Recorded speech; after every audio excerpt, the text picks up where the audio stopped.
Hey everyone, happy Easter. Christ is risen. He's risen indeed, right? Hopefully you know those words now.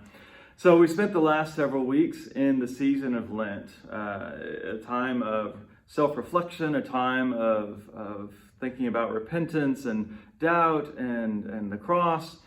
And so now we're in Easter, which actually is also a season. It's a day that we celebrate Christ's resurrection, but in the church calendar, it's a season that goes from Easter Sunday until Pentecost. So we have 50 days of reflecting on the new life that we have through Christ. Have 50 days of joy and newness.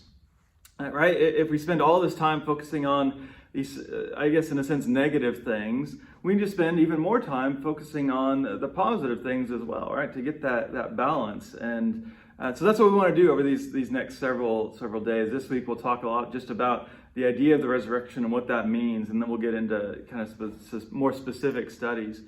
But the thing I want to hopefully to give you today, to take away today, is that if Lent was a season of less, then Easter should be a season of more. Right? So as we gave up things over the last several weeks, maybe now is the time to take up something, a new hobby, right? The trees and all the plants are blooming, and so maybe it's time to plant something new as a celebration of the new life that comes through Christ.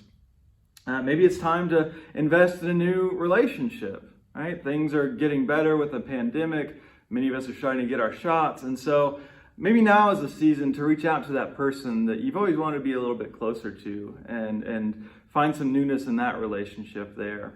I don't know what it's going to be for you, something that you do, something that you add, but all of this is in the idea of celebrating the newness that comes through Christ.